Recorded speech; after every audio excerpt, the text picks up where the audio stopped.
4,000 plus followers with just 14 stories on Medium. How did I do it? One of the most common concerns of those who write on Medium is to grow followers. But if your focus is on growing followers, then you never will, because it doesn't work like that. So here's what you should do instead. Before I get into the nitty gritty, let me give you some context. I started writing on Medium quite consistently from the month of July. By the time I had written around 14 stories on Medium, I was already at 4,000, more than 4,000 followers. I analyzed everything that I did, everything that I wrote, and I can come up with 5 reasons that helped me achieve this. Let's start with the very first reason, which is one of my Medium stories went viral.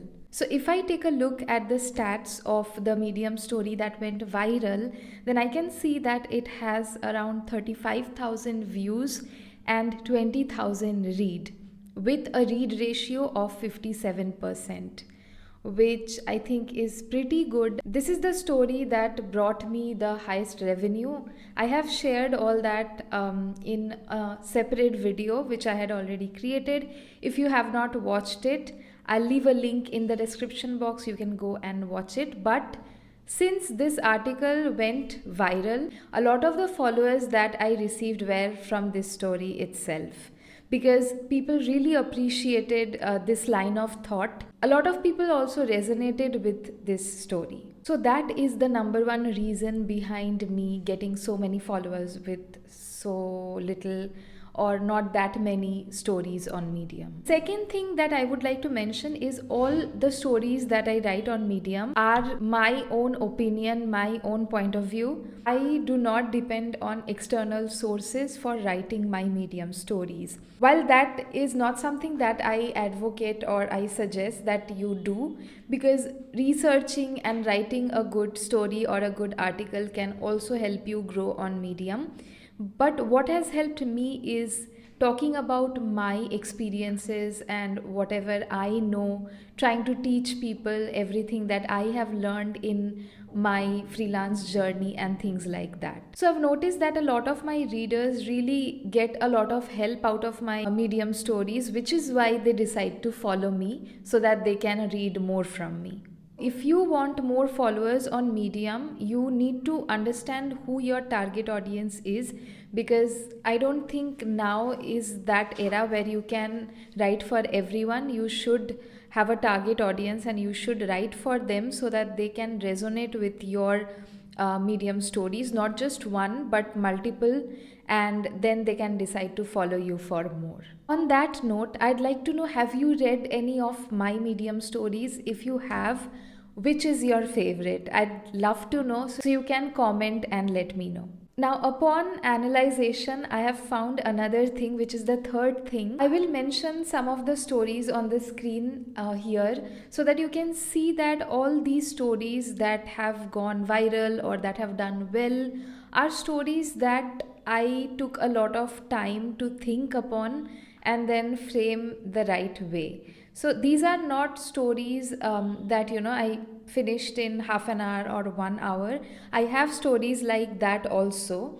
But when I compare the two, I always see that the stories where I have spent a lot of time, a lot of energy, tried to, really put in a lot of thought behind, those stories have done or have performed the best. On the other hand, stories that did not take me a lot of time, of course, they also had a lot of value. But since I write from my experience, a lot of the stories that I write do not require a lot of time. I'm able to finish them in half an hour or 1 hour. Those stories don't really do that well. As good as the ones that take a lot of my time. Which brings me to the next point, which is quality over quantity. On a lot of social media platforms, I suggest my clients or people I provide consultations to that you need to focus on quantity along with quality. But on Medium, what I am seeing or what I am experiencing is that quality matters more than quantity.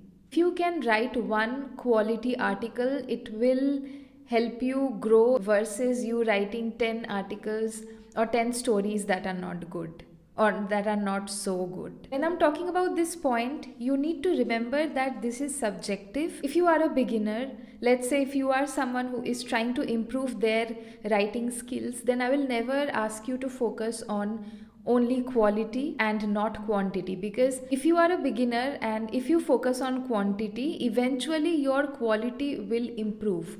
But if you do not focus on quantity, it will be really hard to improve your skills. So you need to understand which stage you are at and then decide whether to focus on quality or quantity or both. The next thing that I think is true for all social media platforms, and Medium is no different, is consistency. When someone is following you, or when you are trying to grow followers, even if you have 10 or 20 followers, then they have followed you because they want to read more from you. And if you are not consistent, if you are not writing on the platform for months, then those people will become uninterested and might not, read your stories in future. And you don't want that to happen. Again, by consistency, I do not mean that you need to write every day or 5 days a week. Not like that. You can decide to maybe publish one story in a week and just continue with that throughout the month or for 2-3 months, whatever your plan is. So these are all the 5 things that helped me grow on Medium. There's something that I would like to mention here, which is do not compare my journey with yours. I see a lot of comments on my videos or on Medium on the stories that I write, and I feel that you are comparing your journey with mine. And that's not a good thing to do, because whether it's life, whether it's any social media platform, every journey is going to look different. Just because I've grown 4,000 followers with 14 articles doesn't mean it will happen for you. You can grow 5,000 followers with just one Medium story. You can grow only 500 followers even after writing 20 Medium stories. So it is very, very subjective. And if you start comparing your journey with everyone else, then you will feel demotivated. And that is basically not the right way to go about things. You should only focus on your craft, your target audience. How can you help them more? That's it from my end. If you have any questions, don't forget to drop them in the comments. If you want to know how much I earned in Medium, then go and watch this video. And I'll see you in the next one.